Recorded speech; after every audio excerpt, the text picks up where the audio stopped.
त्यासाठी मी हे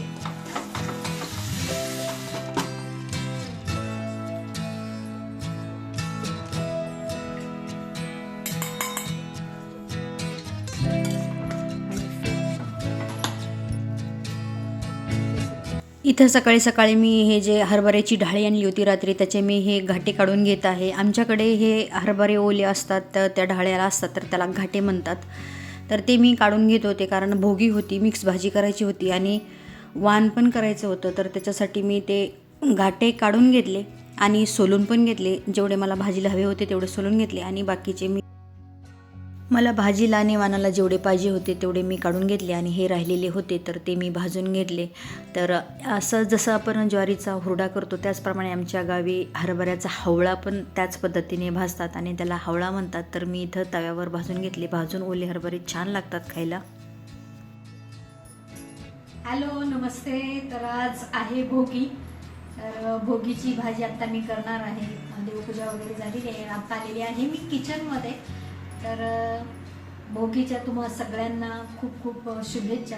आणि उद्या संक्रांत आहे तर संक्रांतीच्या पण तुम्हाला ॲडव्हान्समध्ये शुभेच्छा. तिळगुळ घ्या आणि गोडगोड बोला. तर आता मी करणार आहे भोगीची भाजी. तर तुमच्याकडे ही भोगीची भाजी असते का, त्याला काय म्हणतात, तर हे मला नक्की तुम्ही कमेंटमध्ये सांगा. तर चला मी सुरुवात करते भाजी बनवायला. तर भोगीची भाजीमध्ये आमच्याकडे कशी असते ते तुम्हाला मी आज दाखवते. तर इथं भोगीची भाजी बनवण्यासाठी मी हे बटाटे घेतलेले आहेत, वांगे आहेत आणि हे मटार हरभरा आहे आणि गाजर थोडंसं घेतलेलं आहे आणि हे शेंगदाणे जे आहेत ते मी भिजत घातले होते सकाळी. तर शेंगदाणे घेतलेले आहेत. याच्यात अजून बऱ्याच वेगवेगळ्या भाज्या टाकतात जसं की पावटा, घेवडा वगैरे, पण मुलं खात नाहीत म्हणून मी काही तो पावटा आणि घेवडा घेतलेला नाही. तर याचीच मिक्स भाजी करणार आहे. आणखीन बऱ्याच ठिकाणची बऱ्याच वेगवेगळ्या पद्धतीची ही भाजी असते. कोणी याच्यात ऊस टाकतं, बोरं टाकतात, हिरव्या भाज्या असतात, हरभऱ्याची भाजी असते, चाकवताची भाजी असते तर ती टाकतात. पण मी आत्ता फक्त एवढ्याच भाज्यांची करणार आहे मिक्स भाजी. तर चला आता याच्यासाठी मी मसाला तयार करून घेते. मसाल्यासाठी मी इथं कढईत 2 मोठे चमचे तीळ भाजून घेत आहे. आजच्या भाजीसाठी तिळाचं फार महत्त्व असतं. आणि 1 चमचा खसखस घेतलेली आहे. मी मसाल्यात खोबऱ्याचा वापर केलेला नाही आहे. तुम्हाला हवं असेल तर तुम्ही खोबरं इथं वापरू शकता.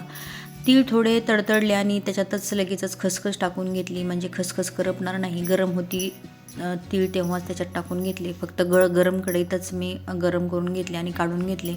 नंतर 2-3 कांदे होते मीडियम आकाराचे, त्याचे मी स्लाइस करून घेतले होते. तर ते पण तेल टाकून छान असे गोल्डन करून घ्यायचेत. भाजी जास्त नव्हती त्याच्यामुळे मी जास्त मसाला काही केलेला नाही आहे. जर भाजीचा रस्सा जास्त करायचा असेल, ग्रेव्ही जास्त करायची असेल तर मसाल्याचं प्रमाण वाढवायचं आणि ते आपण त्या पद्धतीने मसाला करून घ्यायचा. इथं मी आलं, लसूण आणि मिरची ते पण वेगळं वाटून घेणार आहे. कांदा भाजून झालेला आहे. सगळ्यात अगोदर कोरड्या मिक्सरच्या भांड्यात मी ही खसखस आणि तीळ आहेत ते छान वाटून घेणार आहे म्हणजे छान बारीक होतात.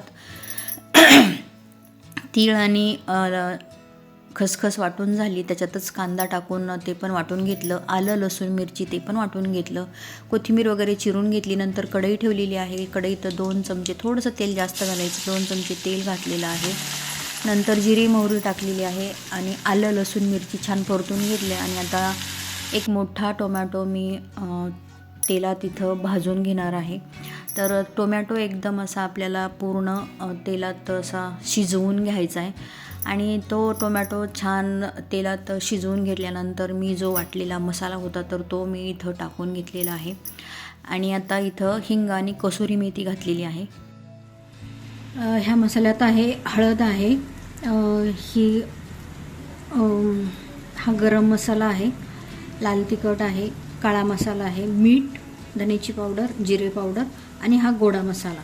हा तर घ्यायचा आहे आपल्या चवीनुसार. आता मी टाकत आहे याच्यात हे सगळे मसाले. छान परतून घेते आता मी हे सगळे कोरडे मसाले घालून छान मी हा मसाला तेल सुटेपर्यंत छान परतून घेतला. कोथिंबीर पण टाकते याच्यात, फोडणीत थोडीशी कोथिंबीर पण टाकून छान परतून घेतलं. कोथिंबीर थोडीशी फोडणीत घातल्यावर पण त्याचा एक छान वेगळा वास येतो. आणि नंतर मी हे मसाला परतल्यानंतर थोडंसं पाणी शिंपडून हा मसाला छान तेल सुटेपर्यंत परतून घेतलेला आहे. याला एक 2-3 मिनटं तरी परतायला गेलेली आहेत. तर जेवढा तुम्ही मसाला छान परताल तेवढं तुमची भाजीला टेस्ट येणार आहे. आणि नंतर या ज्या मिक्स भाज्या होत्या तर ह्या सगळ्या मी मिक्स भाज्या याच्यात टाकून घेतलेल्या आहेत. मी अगोदरच दाखवलं होतं की मी काय मिक्स भाजी घेतलेली आहे. आणि तुमच्याकडे याला काय म्हणतात तर आमच्याकडे गावच्या भाषेत याला खिंदाट म्हणतात. आत्ता इकडं मिक्स भाजी म्हणतो आम्ही, पण आमच्या गावी याला खिंदाट म्हणतात. कुणी लेकरवाळी भाजी म्हणतं, कुणी भोगीची भाजी म्हणतं. आणखीन बरेच वेगवेगळे प्रकार आहेत म्हणण्याचे या भाजीला. आणि याच्यात वेगवेगळ्या अजून भाज्या घालतात. आणि नंतर मी त्याच्यात गरम पाणी टाकलेलं आहे आणि छान अशी ही भाजी मी शिजवून घेतलेली आहे. नंतर जी थोडीशी वरून त्याला कोथिंबीर घातली उरलेली होती ती. आणि आता ही भाजी खाण्यासाठी तयार आहे. भाजी झाली की लगेचच मी इकडे भात लावलेला आहे आणि चपात्या पण करून घेतलेल्या आहेत. अगोदरच कणिक वगैरे मळली होती आणि छान टम्म फुगलेल्या आहेत चपात्या. नंतर जेवण वगैरे झालेलं आहे आणि आता इथं मला पुजायचा आहे खण. म्हणजे जे सुगडं असतात तर त्या संक्रांती असतात त्याला आमच्याकडे खण म्हणतात. तर ते पण आमच्याकडे पुजतात, म्हणजे हे गावी असं पुजतात. तर त्याच्या पाटाखाली मी अगोदर रांगोळी घालून घेतली आणि पाट मांडून घेतला, त्याच्यावर वस्त्र टाकलं आणि नेहमीप्रमाणे मी सगळ्यात अगोदर दिवा लावून घेतला आणि दिव्याची छान पूजा केली, अक्षता वाहते, नमस्कार केला, फूल वगैरे वाहून घेतलं. नंतर इथं मी ह्या संक्रांती म्हणजे हे सुगडं आहेत याला खण म्हणतात. तर ते मी छान अगोदरच धुवून ठेवले होते. तर त्याला मी हा कलावा बांधत आहे किंवा याला रक्षासूत्र असं म्हणतात. तर त्या पाची पण जे सुगडं आहेत तर त्याला मी हे कलावा सगळा असा बांधून घेणार आहे. 5 वेढे घ्यायचे आणि बांधून घ्यायचा. आमच्याकडे या पद्धतीने सुगडाची पूजा किंवा खणाची पूजा करत असतात. तर तुमच्याकडे कशा पद्धतीने संक्रांत साजरी केली जाते ती नक्की कमेंटमध्ये लिहा. कारण प्रत्येकाची पद्धत ही वेगळी वेगळी असते. जसा देश तसा वेश, त्याप्रमाणे प्रत्येक गावची पद्धत ही वेगळी असते. तर आमच्या गावची ही पद्धत आहे. तर इथं मी संक्रांतीला ते कलावा बांधून घेतला आणि हळदी कुंकू लावून घेत आहे. आणि आता नंतर याच्यात जे आपण या दिवशी जी मिक्स भाजी करतो तर तीच जे भाजी असते ती वाण म्हणतो आम्ही याला. तर हे वाण आहे. तर ह्या खणात म्हणजे या सुगडात भरून घ्यायचं आहे. हरभरे, वाटाण्याच्या शेंगा, गव्हाची ओंबी, ज्वारीचं कणीस, आणखीन शेंगा, भुईमुगाच्या शेंगा, बोरं, ऊस, अशा पद्धतीने हे सगळं वाण असतं. तर हे ह्या खणात भरून घेतात. आणि नंतर मी वाण भरून घेतलं आणि फुलं वगैरे वाहून या खणाची छान पूजा केलेली आहे.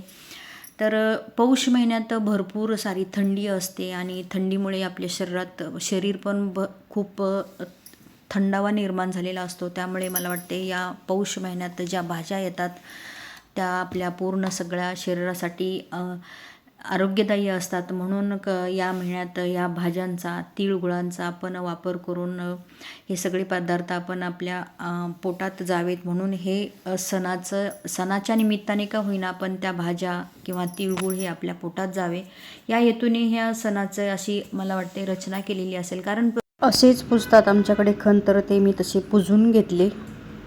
आता मी बनवत आहे तिळगुळ. तर हे तीळ आहेत. तीळ या कपाने 1.5 कप तीळ घेतले आणि अर्धा कप शेंगदाणे घेतले. तर दोन्ही पण मंद गॅसवर मी छान भाजून घेतले.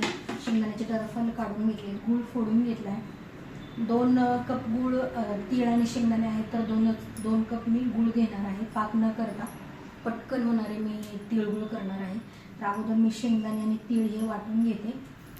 तीळ आणि शेंगदाणे मी मंद गॅसवर छान अगोदरच भाजून घेतलेले आहेत आणि नंतर मी त्याची भरड करून घेतलेली आहे. शेंगदाणे अगोदर वाटून घेतले आणि नंतर तीळ पण वाटून घेतले. खूप बारीक झाले तरी काहीच हरकत नाही किंवा थोडीशी भरड ठेवली, दाताखाली जर तुम्हाला आवडत असेल आलेलं तर भरड ठेवली तरी पण चालेल. खूप बारीक केलं तरी पण काहीच हरकत नाही.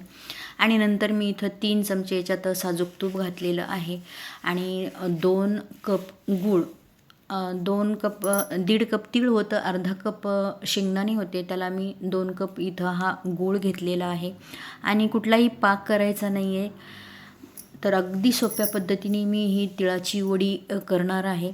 ज्याच्यात मला वडी थापायची आहे त्याला मी अगोदर गूळ वितळायच्या अगोदरच मी त्याला तूप लावून घेतलं. मी 2 ताटांना तूप लावलं. मी म्हटलं एका ताटात नाही बसलं तर दुसऱ्या ताटात टाकता येईल, त्यामुळे ऐनवेळी गडबड नको म्हणून मी अगोदरच तूप लावून घेतलं आणि हा गूळ छान असा वितळवून घेतला. आणि या फुलपत्राने मी वडी एकसारखी करणार आहे आणि पिझ्झा कटरनी कट करणार आहे वडी. त्यालाही थोडंसं मी तूप लावून घेतलं आणि गुळात मी 1 चमचा पण पाणी घातलेलं नाही आहे, तूप घातलं आणि छान गूळ मंद गॅसवर एक 3-4 मिनटात पूर्ण गूळ वितळून जातो आणि पाक करायची काहीच गरज नाही आहे. आणि गूळ वितळल्यानंतर त्याच्यात मी जायफळ घातलेलं आहे. जायफळाऐवजी तुम्ही विलायची पावडर किंवा बडीशेप सुंठ याची पण पावडर घालू शकता. मी विलायची घातली नाही. गूळ असेल तर जायफळाचा स्वाद छान येतो म्हणून मी बघा पाकाला छान फेस आलेला आहे. आता मी जे मिक्स केलं होतं ते हे जे तीळ आणि शेंगदाणे, तर आता हे मी घालून घेणार आहे. पाक छान उकळला की लगेचच मी त्याच्यात जे तीळ आणि शेंगदाण्याचं कूट केलं होतं तर ते घालून छान मी मिक्स करून घेणार आहे.